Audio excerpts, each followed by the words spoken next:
الحمد لله رب العالمين والعاقبة للمتقين والصلاة والسلام على أشرف الأنبياء والمرسلين سيدنا محمد وعلى آله وصحبه أجمعين أما بعد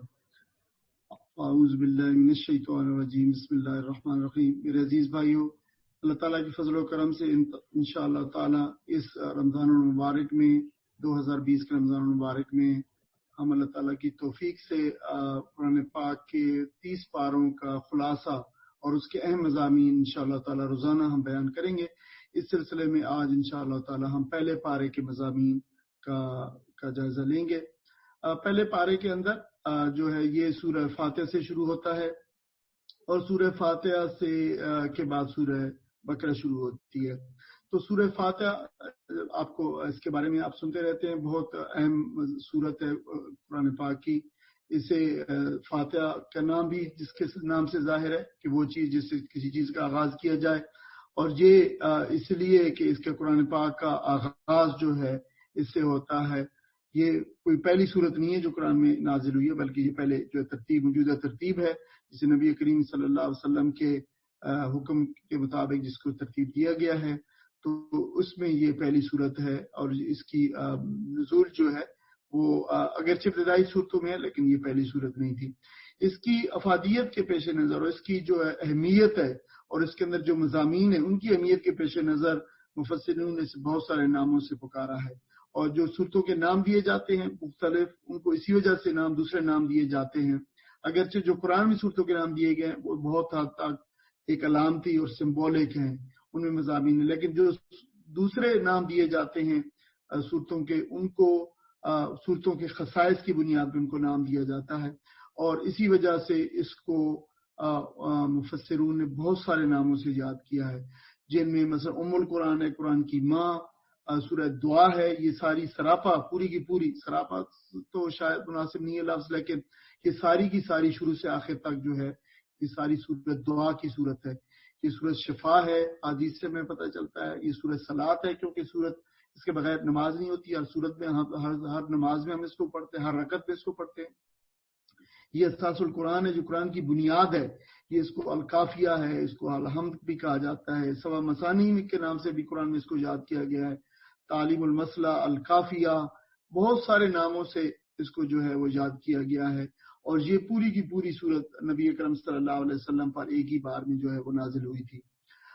یہ صورت جو ہے اس کی بڑی اہمیت ہے قرآن مجید کے حوالے سے، اس وجہ سے کہ اس کا جو قرآن مجید کی صورتوں کا جو نظم ہے اس کے حوالے میں اس کی ایک اپنی جو امتیازی خصوصیت ہے وہ یہ ہے کہ اس کا کسی کی صورت کے ساتھ دوسری کے ساتھ جوڑا نہیں ہے، بلکہ یہ بالکل منفرد ہے، بالکل الگ ہے۔ اور اس کی حیثیت یہ ہے کہ چونکہ ساری کی ساری دعا ہے تو اللہ تعالیٰ انسان جو ہے وہ اللہ تعالیٰ سے اپنے رب سے جو ہے وہ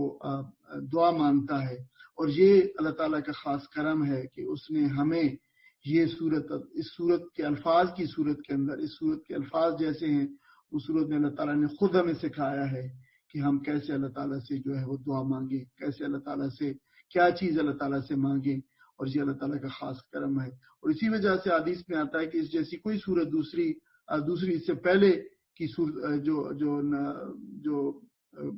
کتابیں جو نازل کی ہیں اللہ تعالیٰ نے، اس جیسی کوئی صورت وہاں پہ جو ہے وہ نازل نہیں ہوئی تھی۔ تو اس وجہ سے، اور یہ پوری کے پورے قرآن کی تعلیمات کا ایک خلاصہ بھی ہے، یعنی ایک حیثیت اس کی یہ ہے کہ اللہ تعالیٰ سے بندہ اپنے اللہ تعالیٰ سے مانگتا ہے، دعا مانگتا ہے کہ اے میرے رب مجھے جو ہے یہ تو مجھے سیدھا راستہ دکھا، اہدنا الصراط المستقیم، تو مجھے سیدھا راستہ دکھا۔ اور پھر اللہ تعالیٰ جو ہے جواب میں پورے کا پورا قرآن رکھ دیتا ہے، نازل فرماتا ہے کہ یہ ہے وہ قرآن، یہ ہے وہ راستہ، سیدھا راستہ جس کی تو نے مجھ سے جو ہے ہدایت مانگی ہے، طلب کی ہے، لہٰذا یہ بندے کو عطا کر دیا گیا ہے۔ لہٰذا یہ ایک دعا اور جواب دعا، اس کی ایک حیثیت یہ ہے کہ اللہ بندے نے جو ہے دعا مانگی اور اللہ تعالیٰ نے جواب دعا کی صورت میں پورے کے پورا قرآن جو عطا فرما دیا اس کے۔ اور اس کی جو ہے دوسری ایک اور خصوصیت یہ ہے کہ تمام قرآن کی آیات کا، صورتوں کا اور اس کی تعلیمات کا خلاصہ اس صورت کے اندر جو ہے وہ سمو دیا گیا ہے۔ مثلا قرآن کے 3 مضمون جو ہے بنیادی مضمون ہے، ایک اللہ تعالیٰ کی وحدانیت، توحید، جو قیامت کا اور معاد کا جو معاملہ ہے، جو عقیدہ ہے، یہ دوسرا مضمون ہے قرآن کا اہم، اور تیسرا جو ہے وہ رسالت ہے، اور تینوں کے تینوں یہ جز اس صورت کے اندر جو ہے وہ سمو دیے گئے ہیں. اس وجہ سے تمام قرآن کی تعلیمات کا جو ہے وہ خلاصہ اس صورت کے اندر جو ہے وہ آ گیا ہے. اس کے علاوہ بھی اس کے اندر بے شمار جو ہے وہ خزائن اور بے بہا معارف اس کے اندر جو ہے پوشیدہ ہیں، اور جو دوسری باقی 113 صورتوں کے اندر جو مضامین بتائے گئے ہیں ان کی سب کی جھلک جو اس میں دیکھی جا سکتی ہے. اس صورت کی اسی افادیت کے پیش نظر اور اس کی اہمیت کے پیش نظر اور اس میں جو مضامین بیان کیے گئے ہیں اس کے پیش نظر شاید مفسروں نے لکھا ہے کہ اس کے اندر یہی حکمت پوشیدہ ہے کہ اس کو ہر رکعت کے اندر جو ہے وہ پڑھنے کا جو ہے اللہ تعالیٰ نے حکم دیا ہے کہ ہر رکعت کے اندر اس کو پڑھا جائے، اور وہ مضامین اور وہ ربط جو ہے اللہ تعالیٰ سے، اور یہ جو ربط ہے بندے کا اور اپنے آقا کا، ربط بندے کا اور رب کا، یہ جو ہے بالکل تازہ ہوتا رہے ہر روز، اور ہر روز 5 دفعہ کی جتنی نمازیں ہم پڑھتے ہیں اور نمازوں کی رکعتوں کے اندر یہ جو ربط ہے اور یہ انسان سے کی آنکھوں سے اوجھل نہ ہونا چاہیے، جو انسان کی جو ہے بنیادی بات ہے. پھر اس کے بعد جو ہے ہمارا جو دوسری صورت جو اس کے بعد آتی ہے وہ سورہ البقرہ ہے. آپ کو پتا ہے کہ یہ سورت بقرہ قرآن کی طویل ترین صورتوں میں سے قرآن کی سب سے بڑی صورت ہے، اور اس کی جو ہے بہت ساری خصوصیتیں. مثلا اس صورت کو جو ہے اس کی پہلے اگر ہم اس کے بارے میں آ جائیں تو ہم اس کے جو زمان نزول ہے وہ قرآن کے شروع کا بالکل مدینہ میں ہجرت کے بعد بالکل شروع کا جو ہے وہ دور ہے، اور اس کی اس کو اس وجہ سے بھی یاد رکھا جا سکتا ہے کہ اس کا تعلق ہے اس کے مضامین سے، اور اس میں جو کچھ بیان کیا گیا اس سے ایک تعلق ہے، اور وہ تعلق یہ ہے کہ یہ سورت جب نازل ہوئی تو جو ایک بالکل ابتدائی شکل جو اسلامی سوسائٹی کی، اسلامی ایک معاشرے کی اور اسلامی اجتماعیت کی ایک بالکل ابتدائی شکل جو تشکیل پانے جا رہی تھی، اور ایک اس کی بنیاد پہ ایک معاشرہ، اور پھر ایک سٹی سٹیٹ، اور پھر اس سے بڑا معاشرہ ایک بڑا جو ہے وہ، اور ایک پھر امت کا جو ہے ایک قیام ظہور پذیر ہونے والا تھا اسی کی اسے. لہٰذا وہ تمام احکامات اور وہ تمام اعتقادات اور وہ تمام جو سارے معاملات اور جو عقائد ہیں وہ سارے کے سارے جو پہلے رچے بسے ہوئے تھے 2-2.5 ہزار سال سے لوگوں کے اندر، ان کو ہٹا کے، یا جو جاہلیت کے جو عقائد ہیں ان کو ہٹا کے خالصتاً اسلامی عقائد، اسلامی معاشرت، اسلامی طرز زندگی، اسلامی نظریات، آئیڈیالوجی اور اسلام کا جو ایک نظام پورے کا پورا اس کو اسٹیبلش کرنا مقصود تھا. لہٰذا وہ اس کی ایک بنیادی شکل، اس کی ایک بنیادی جو آؤٹ لائن ہے وہ اس صورت کے اندر بتائی گئی ہے کہ اس صورت کے اندر سب سے زیادہ جو ہے وہ یہی اعتقاد مضامین جو ہے وہ بار بار دہرائے گئے ہیں اسی وجہ سے. تو اعتقادات بھی اس کے اندر جو ہے بتایا گیا ہے کہ یہ عقیدہ پہلے ایسے تھا نہیں اب ایسا ہوگا. پھر اس کی ایک تطہیر کی گئی ہے قائد کی. پھر جو عبادات کے بارے میں بتایا گیا ہے جو ابراہیم علیہ السلام کی ضمانت سے جو تحریف ہو چکی تھی اور جو صحیح ان کو دوبارہ بنا دیا. معاملات میں بتا دیا، وراثت کے معاملات جو ہے وہ بالکل الٹ پلٹ ہو گئے تھے، اور عرب بھی نہ صرف جو ہے وہ جو صحیح اسلامی روایات حضرت ابراہیم علیہ السلام کی زمانے سے نہ اس سے ہٹ گئے تھے، بلکہ دوسری قوموں کے اور جو ہے وہ جاہلیت کے زمانوں کے دوسری بہت سارے جو ہے وہ انہوں نے عقائد اور انہوں نے اپنے معاملات اس میں شامل کر رکھے تھے جن میں وراثت بھی شامل تھا. لہٰذا اس کی بھی تطہیر کی گئی ہے، اس کی بھی اصلاح کی گئی ہے. ازدواجی زندگی کو بہت زیادہ اہمیت دی گئی اس وجہ سے کہ ازدواجی زندگی جو ہے وہ کسی بھی معاشرے کی سب سے بنیادی اکائیوں میں سے ایک اکائی ہے. اگر یہ ازدواجی زندگی درست نہ ہوگی، اگر اس کی جو ہے کسی بھی معاشرے کی سب سے جو بنیاد ہے، یہ بنیاد کی جو اینٹیں ہیں اور بنیاد کے جو پتھر ہیں وہ بھی اگر صحیح نہیں ہوں گے تو اس سوسائٹی کی تعمیر کبھی صحیح نہیں ہو سکے. اس لیے اس پہ بڑا تعلق کیا گیا. پھر اخلاص پہ زور دیا گیا ہے کہ جو اخلاص ہے وہ بہت اہم ہے کہ ہر چیز خلوص اور للہیت پہ مبنی ہو، اور جو کام بھی کیے جائیں چاہے دنیاوی لحاظ سے ہوں اور چاہے آخرت کے لحاظ سے ہوں اور چاہے لوگوں کی خدمت ہو اور چاہے لوگ اللہ تعالیٰ کی عبادت ہو، جیسے سارے کے سارے اس پہ پیش نظر جو ہے وہ اللہ تعالیٰ کی رضا شامل ہو، اللہ تعالیٰ کا جو ہے وہ خوشنودی شامل ہو. پھر اس کے اندر مضامین جو ہے وہ شامل کیے گئے انفاق فی سبیل اللہ کے اور جہاد فی سبیل اللہ کے، اور وہ لازمی ایک انگریڈینٹ کے طور پہ جو ہے اسینشل جو ہے وہ پارٹ آف دا ایلیمنٹ جو ہے وہ شامل کیے گئے ہیں کہ اس کے ایک اسلامی معاشرے کی تعمیر نہ ہو سکے گی. اس معاشرے کی تعمیر کے لیے لوگوں کو خود جان اور مال سے انفاق کرنا پڑے گا اور قربانیاں دینی پڑیں گی, اور ان دونوں کا ذکر بڑی شد و مات سے اور ریپیٹڈلی تھوڑے تھوڑے وقفے کے بعد جو ہے وہ کیا گیا ہے. یہ جو ہے اس کے مضامین میں شامل ان چیزوں میں تھے. اس صورت کے بھی اسی طرح اس صورت کی بڑی احادیث کے اندر بڑی فضیلتیں آئی ہیں. سورہ چونکہ اس کا ایک جوڑا ہے سورہ بعد میں آنے والی سورہ عمران کے ساتھ, لہذا حدیث میں دونوں صورتوں کا اکٹھا ذکر بھی کیا گیا ہے. نبی صلی اللہ علیہ وسلم نے یہ بھی فرمایا کہ یہ دونوں صورتیں قیامت کے روز اپنے پڑھنے والوں کی, جو اس پہ پڑھنے والوں سے مراد وہ ہے کہ جو اس پہ پڑھتے ہیں, اس کو سمجھتے ہیں, اس پہ عامل ہیں, ان کے بارے میں اللہ تعالیٰ سے یہ جو ہے وہ یہ صورتیں جو ہے شفاعت کریں گی اس بندے کی. اس وجہ سے اس کو جو ہے سنام القرآن, جیسے جو ہے وہ سنام کا مطلب یہ ہے کہ ایک اونچائی, پھر ضرورت القرآن اونچائی کی بھی ایک اونچائی جو ہوتی ہے چھوٹی جو ہے, ضرورت القرآن بھی اس کا نام دیا گیا. فستات القرآن بھی قرآن کا خیمہ جو ہے کے نام سے بھی اس کو صورت کو جو ہے یاد کیا گیا ہے. اور ایک نام مفسرون نے اس کا الامتین بھی تجویز کیا ہے. وجہ یہ ہے کہ یہ کہانی ہے دو امتوں کی, ایک سابقہ امت کی مسلمہ کی, ایک موجودہ امت مسلمہ کی. سورت کے اندر مسلسل دونوں امتوں کو جو ہے وہ جو ہے وہ ایڈریس کیا گیا ہے کہ اس امت کا جو یہ کام تھا, اس امت کو یہ بتایا گیا, اس امت نے یہ کیا, اس امت نے یہ نہیں کیا, اس نے جو ہے اس طریقے سے اللہ تعالیٰ کے احکامات کی خلاف ورزی کی. اور پھر جو ہے بعد میں جب دوسری امت کو برپا کیا گیا تو پھر بتایا گیا کہ تم لوگوں کو کیا کام کر رہے ہیں. تو بنیادی طور پر یہ مضمون چلتا رہتا ہے. اسی وجہ سے یہ ایک نام اور ایک, جیسے میں نے پہلے کہا کہ یہ نام بالکل سمبولک ہیں, جیسے مفسرون کی ہاں یہ کی روایت ہے کہ وہ مختلف ناموں سے جو ہے وہ صورتوں کو یاد کرتے رہتے ہیں. تو ایک نام جو ہے یہ بھی دیا گیا اسی طریقے سے کہ یہ بھی الامتین دونوں کو خطاب کیا گیا ہے. دو مضمون. اچھا, پھر اگر ہم آئیں کہ مرکزی مضمون مثلا کیا ہے صورت کا, تو اس صورت میں اتنے ڈائیورسٹی ہے مضامین کی اور اتنا تنوع ہے, متنوع قسم کے مضامین آئے ہیں کہ سب کو یکجا کرنا, ایک ٹائٹل دینا کہ اس صورت کا جو ہے یہ اس صورت کا مرکزی مضمون ہے, تھوڑا سا جو ہے وہی مشکل ہو جاتا ہے. لیکن مفسرون نے جب تمام مضامین کو اکٹھا کیا ہے اور پھر تمام کو جو ہے جو ہے دی گئی, لیکن اس سے فائدہ وہی لوگ اٹھا سکیں گے جو اللہ تعالیٰ سے ڈرنے والے ہیں. اگر آپ اس کتاب کو اس نظر سے دیکھیں گے کہ اس دنیا کی کون کون سی حقیقتیں اس کے اوپر جو ہے پوری اترتی ہیں, معیار اور کسوٹی جو ہے آپ دوسری چیزوں کو بنائیں گے, تو پھر آپ اس کو جو ہے اس کے جو اس سے فائدہ پھر نہیں اٹھا سکیں گے. لہذا پہلے جو ہے اس کے اوپر ایمان لایا جائے, پہلے اس کے اوپر جو ہے وہ ایمان لانے کے بعد اس کے جو ہے یقین ہو اس کے اوپر, اور پھر یہ صورت آپ سے جو ہے وہ بات کرے گی, آپ سے کمیونیکیٹ کرے گی اور اپنے اظہار اور رموز جو ہے اس کا جو ہے نا آپ اس کا اظہار کرے گی.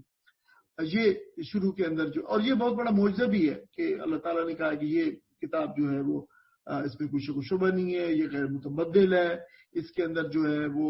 اس کو تبدیل نہیں کیا جا سکے گا. اور آپ کو یاد ہونا چاہیے کہ یہ کلیم اس وقت کیا گیا ہے جب پریزرویشن کے جو آج اس دنیا کے اندر جتنے بھی میتھڈز ہیں جو ہے وہ کمپیوٹر ہے اور مائکرو فلمز ہیں اور پرنٹنگ ہے اور جو ہے وہ کاپینگ ہے, اور ساری میں سے کوئی چیز کسی کا کوئی تصور نہیں تھا, بلکہ لکھنے پڑھنے کا اور لکھ کے جو محفوظ کرنے کا بھی بہت ہی محدود قسم کے جو تصور موجود تھا. اس وقت یہ دعویٰ کیا گیا ہے اور یہ اس کا ایک عظیم الشان جو ہے معجزہ ہے جو رہتی دنیا تک انشاءاللہ تعالی رہے گا. پھر بعد میں بتایا گیا ہے کہ اس میں انسانوں کی 3 قسمیں ہیں. ایک وہ لوگ ہیں جو مومن ہے, ایمان بالغیب جو ہے وہ جن کے اندر ہے وہ اس پہ غیب پہ ایمان لاتے ہیں اور پھر نماز قائم کرتے ہیں اور انفاق کرتے ہیں, اور یہ ان کے اندر جو خصوصیات ہیں. پھر دوسری انسانوں کی ایک قسم بیان کی گئی ہے کہ جو بالکل انکاری ہیں, جو انکار کرنے والے ہیں, جو کافر ہیں. اور تیسری بھی ایک جو ہے وہ قسم بیان کی گئی ہے اور وہ جو ہے منافقین کی ہے. اور منافقین کے چونکہ ایک اب جہاں پہ مسلمانوں کو جس سوسائٹی سے واسطہ پڑا ہے اس کے اندر چونکہ یہ ایک بڑا گروپ کے طور پہ موجود تھا اور جو ہے یہ بڑا ڈینجرس گروپ ہے جو منافقین کا, اس لیے ان کے سارے جو ہے ان کی علامات بھی بتائی گئی ہیں, جیسے وہ جھوٹ دیتے ہیں, وہ دھوکہ دیتے ہیں, ان کو شعور نہیں ہے, ان کو یہ قلبی بیماری ہے، نفاق کی بیماری، یہ مکر کے اس میں لوگ جو ہے وہ مبتلا ہوتے ہیں زمین کے اندر اور لوگوں کے اندر فساد پھیلاتے ہیں، اللہ تعالیٰ کا، اللہ تعالیٰ کے احکام کا، اللہ تعالیٰ کے شعائر کا جو ہے یہ مذاق اڑاتے ہیں، یہ جو اور ایمان کا بھی اسی طرح مذاق اڑاتے ہیں، یہ جو ہے ان لوگوں کی قسمیں بیان کی گئی، مسلمانوں کو بتایا گیا کہ ان کے، اور اس کے بعد ایک قصہ بیان کیا گیا ہے اور وہ قصہ ہے قصہ آدم و ابلیس کا، کہ اس میں اس کے پورا قصہ جو ہے آپ سب کو جو ہے یہ معلوم ہے مختلف دروس میں، اور آپ جو قرآن کی مطالعہ کرتے ہیں اس سے آپ کے علم میں ہوگا کہ یہ قصہ کیا ہے، لیکن اس کے جو خاص جو چند اس میں جو اس کے اسباق میں وہ یہ ہے کہ جو بھی حضرت آدم کو اور ابن آدم کو جو فضیلت ملی ہے فرشتوں کے اوپر، وہ جو ہے وہ علم اور معرفت کی بنیاد پہ جو ہے وہ ملی ہے، ورنہ اگر تسبیح اور عبادت اور تقدیس کی وجہ سے ملتی تو فرشتے اس سے کہیں زیادہ جو ہے وہ بہتر تھے اس میں۔ اور پھر یہ بھی اس میں اس کا ایک لیسن ہے کہ انسان میں اور شیطان میں بنیادی فرق یہ ہے کہ انسان غلطی کر کے اللہ تعالیٰ کی طرف رجوع کرتا ہے اور اپنے گناہ کا اعتراف کرتا ہے، اور پھر وہ اللہ تعالیٰ اس پہ مہربان ہوتا ہے، اور یہ بندے کی جو ہے وہ خاصیت ہے، اور یہ اللہ تعالیٰ اس بندے کو، ان بندوں کو جو پسند کرتا ہے۔ اور شیطان نے جو راستہ اختیار کیا ہے وہ دوسرا راستہ تھا، وہ غرور کا اور وہ کبر کا اور وہ انکار کا راستہ تھا، اور اللہ تعالیٰ نے اسی وجہ سے اسے مردود ٹھہرایا ہے اور اپنی بارگاہ سے جو ہے وہ دور بھگا دیا ہے اللہ تعالیٰ نے۔ پھر جو تیسرا اس میں ہے وہ بتایا گیا ہے کہ جو حضرت آدم اور ابن آدم ہیں ان کو اس زمین کی جو ہے وہ خلافت عطا کی گئی ہے، اور خلافت میں ان کی خاصیت یہ ہے کہ جب بھی ان کو زمین میں جو ہے موقع ملا جو تو اللہ تعالیٰ کے احکام کو نافذ کریں گے اور اللہ تعالیٰ کے نظام کو اور اس دنیا کے نظام کو ایسا ہی چلائیں گے جیسے اللہ تعالیٰ نے ان کو چلانے کا حکم دیا ہے، جو جیسے ان کو اللہ تعالیٰ نے اس صورت کے اندر اور قرآن کے اندر جو ہے جیسے ایک پوری آؤٹ لائن دی ہے اور جیسے احکام بتایا اس کے مطابق چلائیں گے۔ اب جو ہے اس کے بعد یہ 5 رکوعوں پہ تقریباً مشتمل 6 رکوع پہ مشتمل ایک جو ہے مضمون ہے جو چلتا آتا ہے، لیکن اس کے بعد پھر جو سورت کا طویل ترین مضمون ہے وہ شروع ہوتا ہے، اور وہ مضمون ہے جو ہے وہ بنی اسرائیل سے خطاب ہے، اور یاد رہے کہ یہ بنی اسرائیل سے یہ خطاب تقریباً پھر 5ویں رکوع سے 16ویں 17ویں رکوع تک جو ہے 16ویں رکوع پہ چونکہ پہلا پارہ ختم ہوتا ہے تو ہم اس بات کو جو ہے پہلے پارے تک محدود رکھیں گے کہ پہلے پارے کے اختتام تک یہ مضمون سارا مسلسل چلتا ہے۔ اہم بات سمجھنے کی کیا ہے کہ بنی اسرائیل کو جو خطاب کیا گیا ہے وہ کیا خطاب کیا گیا ہے، لہذا ہم اگر تھوڑا سا اس کی جو ہے اس کے بعد آنے والا مضمون ہے اس کو اگر ایک نظر اس پہ ڈال لیں تو یہ بات سمجھ آ جائے گی کہ یہ کیا بتایا گیا ہے اس میں جو بنی اسرائیل سے خطاب میں کیا ہے۔ بنی اسرائیل سے یہ خطاب دراصل جو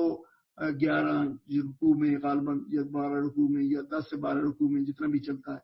یہ ایک جو ہے چارج شیٹ ہے، یہ ان کے اوپر جو ہے وہ جو ہے جیسے ملزم جو ہے عدالت میں پیش ہوتا ہے تو اس کے اوپر جو ہے جرائم کی لسٹ جو ہے وہ ہوتی ہے، پڑھ کے سنائی جاتی ہے کہ تم نے یہ جرم کیا ہے، اور اللہ تعالیٰ کی بارگاہ میں اب ان کے اوپر جو ان کو بتایا گیا کہ دیکھو اللہ تعالیٰ نے تمہارے اوپر یہ انعامات کیے تھے، اور اللہ تعالیٰ نے پھر انعامات بھی گنوائے بھی ایک ایک کر کے گنوایا بھی، مثلا اللہ تعالیٰ نے ان کو نبوت عطا فرمائی، 2500 سال سے انبیاء علیہ السلام کا سلسلہ ابراہیم علیہ السلام کے فرزند حضرت اسحاق علیہ السلام سے چلا ہے، یعقوب علیہ السلام کی توسط سے آگے چلا ہے، اور پھر حضرت عیسیٰ علیہ السلام تک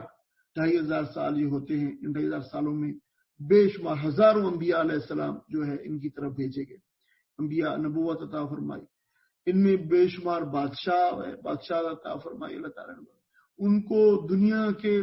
خوشحال ترین خطوں کی جو ہے عطا فرمائے، ان کی خطوں کے اندر جو ہے شہد اور دودھ اور اس کی جو ہے وہ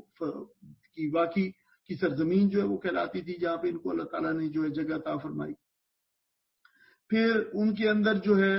اللہ تعالیٰ نے ان کو سب سے بڑی جو نعمت تو اگر گنوائی جائے تو ایمان کی نعمت عطا فرمائی، اللہ تعالیٰ کے پیغام، اللہ تعالیٰ کے کلام کے یہ لوگ وارث ٹھہرے، اور ان کو جو ہے ان کا امین بنایا گیا کہ یہ اللہ تعالیٰ کا پیغام، یہ اللہ تعالیٰ کے نظام جو اپنے بندوں پہ، اپنی سرزمین پہ وہ نافذ دیکھنا چاہتا ہے، اس کو بندوں کے اندر اس سرزمین پہ نافذ کرو، اس کے وہ امین ٹھہرائے گئے۔ پھر ان کو جب ایک غلامی کے اندر وہ چلے گئے طویل عرصے کے اندر، پھر ان کی غلامی سے نجات دی۔ پھر فرعون کی نجات کے بعد ان کا جو صحرا کے اندر طویل عرصہ تھا بھٹکنے کا، اس میں ان کو پھر بے شمار نعمتیں عطا فرمائی، انہیں من و سلوہ عطا فرمایا، ان کو اللہ تعالیٰ نے جو ہے وہ بادلوں کی صورت کے اندر ان پہ چھاؤں فرمائی، ان کو چشمے عطا فرمایا، ان کو کھانے پینے کی جو نعمتیں دی، اور پھر اللہ تعالیٰ نے دوسری اقوام کے اوپر ان کو دوسری اقوام کا پیشوا بنایا، امام بنایا دوسری اقوام کا، کہ یہ وہ نعمتیں ہیں جو کسی قوم کو دنیا کے اندر عطا نہیں ہوئی۔ اور یہ ایک ہی اس کی بنیادی وجہ جو ہے وہ یہی تھی کہ اللہ تعالیٰ نے ان کے ذمہ کام لگایا تھا، یہ کام کرنے کے لیے تم یہ کام کرو، اللہ تعالیٰ اس کے بدلے میں تمہیں یہ اور یہ اور یہ اور یہ جو عطا فرمائے گا۔ یہ ساری چیزیں اللہ تعالیٰ نے عطا فرمائی ہیں، لیکن بنیادی کام یہ ہے کرنے کا، اللہ تعالیٰ کے پیغام کو اللہ تعالیٰ کے بندوں تک لے جانے کا۔ اب جو ہے یہ چار شیٹ جو ہے جب پوری ہو رہی ہے، یہ چار شیٹ لگائی گئی ہے کہ انعامات گنوائے گئے، پھر جرائم گنوائے گئے، کہ اللہ تعالیٰ کی ان تمام نعمتوں کا جو اس نے دنیا کی کسی دوسری قوم کے اوپر نہیں جو ہے وہ ان کے یہ نام نہیں کیے، ان کے جو نعمتوں کے جو شکر کا تقاضا تھا وہ تم نے ادا نہیں کیا، پورا نہیں کیا۔ تم نے اپنے اندر بری خصلتیں جو ہے وہ پیدا کر لی، تم نے اللہ تعالیٰ کی نافرمانیاں جو ہے وہ کی، تم نے جو حق کا انکار کیا، حق کے لانے والوں کو ناحق قتل کیا جو تم قتل کرتے رہے، حتیٰ کہ شرک کی بیماری کے اندر مبتلا رہے، پھر بے صبری کرتے رہے۔ اللہ تعالیٰ کوئی صبر جو اللہ تعالیٰ نے جن چیزوں کے اوپر، ابتلاؤں کے اوپر، آزمائشوں کے اوپر، ان کے اوپر تم نہیں کیا، تمہارا حرص اور طمع اور تکبر اور جو ہے وہ انبیاء علیہ السلام کا قتل نہ حق، اور بار بار اللہ تعالیٰ کے ساتھ جو تم نے عہد کیے تھے ان کو جو ہے تم توڑتے رہے ہو، اور پھر اس کے اندر تمہارے اندر بہت ساری اخلاقی جو ہے وہ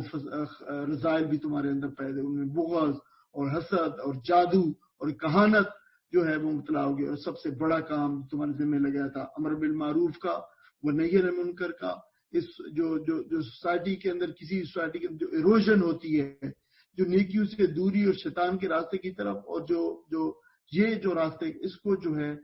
اس کے اصلاح کا کام تم نے چھوڑ دیا تھا۔ لہٰذا یہ وہ جرائم ہے۔ اگر تمہارے اندر خیر کا کوئی پہلو نہیں رہا تو کوئی وجہ نہیں ہے کہ پھر تمہیں جیسے جج کہتا ہے یہاں پہ دنیا کے عدالتوں کے اندر کہ تم پھر بتاؤ کہ تمہیں کیوں نہ پھر یہ سزا دی جائے جو ہے اس کے بدلے میں۔ تو یہ اسی قسم کی ایک بات جو ہے یہاں پہ ان سے کہی گئی ہے کہ پھر تم نے یہ ان اللہ تعالیٰ کی نافرمانیوں کی بدولت اس کام جو اس نے تمہارے ذمہ کیا تھا تو نہیں کیا، تو پھر کیوں نہ تمہیں معزول کر دیا جائے۔ اور جہاں پہ یہ پارہ ختم ہوتا ہے، اس کے بعد جو ہی دوسرا پارہ شروع ہوتا ہے تو اسی مضمون کو یہیں سے جو ہے وہ جوڑ دیا گیا ہے کہ پھر اب موقع آ گیا ہے کہ اب دوسرا جو ہے اس امت کو پھر معزول کر دیا جائے۔ اب اس امت کے جتنے شعائر ہیں وہ بھی پھر ظاہر تبدیل کیے، اور اس تبدیلی کا آغاز بھی انہی شعائر، اور ان شعائر میں سے سب سے بڑا جو اللہ تعالیٰ کا جو ہے وہ شعیرہ ہے وہ ہے قبلہ کعبہ، وہ جو اس کی تبدیلی کا حکم آتا ہے دوسرے پارے کے شروع کے اندر ہی، اور وہاں پہ یہ آتا ہے کہ اب یہ جو ہے اس کی تبدیلی کے ساتھ یہ قسم کا اعلان بھی ہے کہ یہ امت اب معزول کر دی گئی ہے پرانی، اس کا قبلہ بھی تبدیل کر دیا گیا ہے، امت نبوت کا سلسلہ بھی ختم کر دیا گیا ہے، نیا رسول آ گیا ہے، نئی امت برپا ہو گئی ہے، نیا قبلہ آ گیا ہے۔ اور سب سے اہم بات یہ ہے جو اس کے بعد بتائی جائے گی، اس کے ذمہ کیا کام ہے، انشاءاللہ تعالی ہم دوسرے پارے کے اندر اس کے مضامین کا خلاصہ لیں گے۔ بارک اللہ لنا ولکم ونفعنا وإياکم بالقرآن العظیم، الحمدللہ رب العالمین۔